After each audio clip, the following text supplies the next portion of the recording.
We're here today talking with Steve Liberti Jr., the head of Harbor Freight Transport. Since I don't know what the exact title is, we'll go with that one. That And works. today we're talking about tariffs. The current administration in Washington is utilizing tariffs as a way of dealing with the trade imbalances, and this will affect companies in the U.S.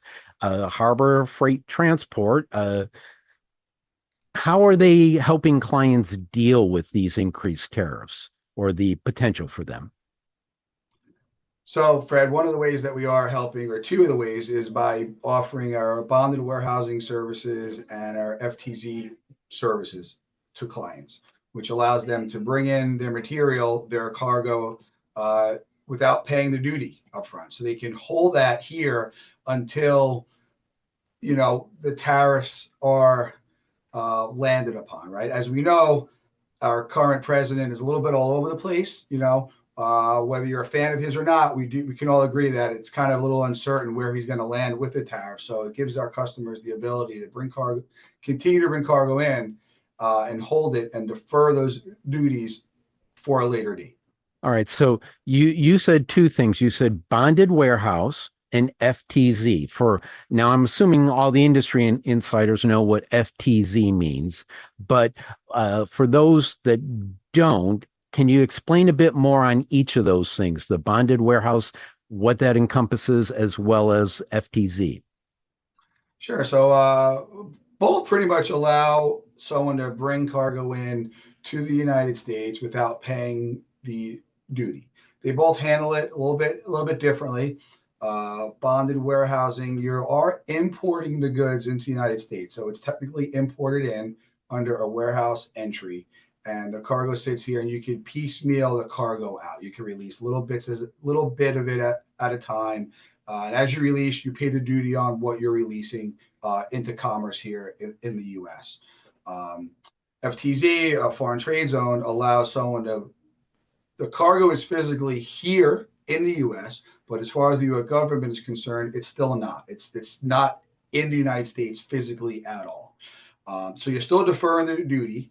And then with FTZ, you're also allowed to manipulate the cargo too. You can assemble, you can build, you can bring in multiple pieces, multiple different components from different countries in FTZ and assemble, and then enter the finished product into commerce. A lot of auto manufacturers use a foreign trade zone as a way to import different pieces, and then they enter the finished product into the United States.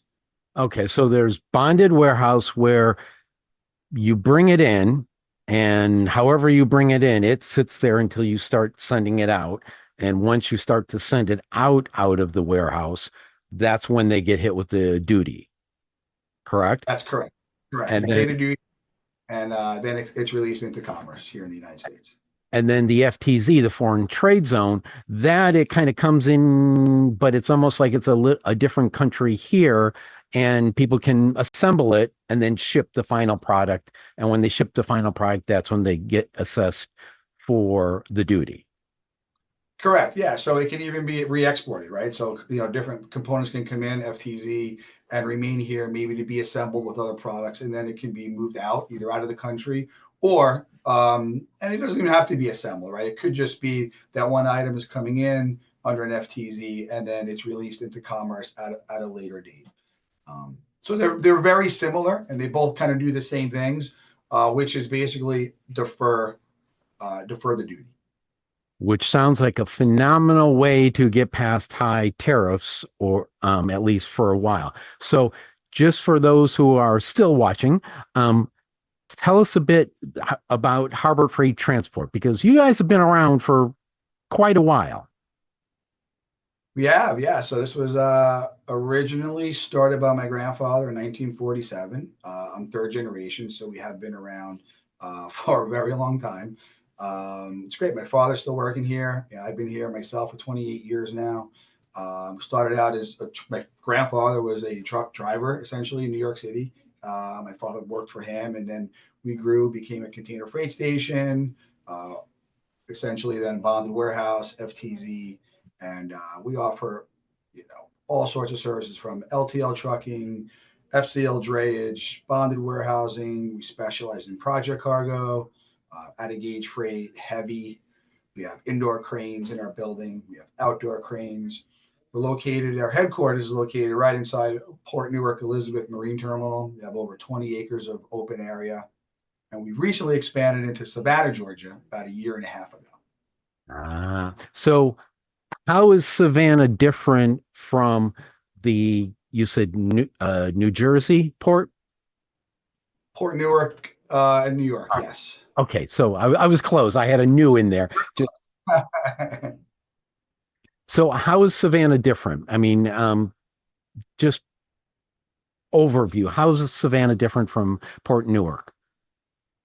Well, I mean, it's the second largest port on the East Coast, right behind New York, New Jersey. So it's a really fast growing port. That's a fast growing region of the country. A lot of manufacturers are moving in there. It has a lot of room for growth, I would say. I mean, what separates that port from this port is the room that the port has to grow and expand. I mean, this port is great. I grew up in New Jersey, right? Big fan of the port of New York, New Jersey. Love it here. But as far as growth opportunity, I think Savannah made a lot of sense for us to move into.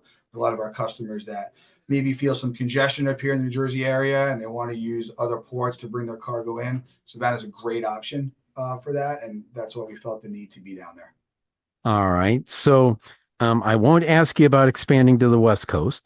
But I will say, what's the one thing you want to leave our listeners, viewers? What one piece of information do you want to leave our viewer listeners with about Harbor Freight Transport?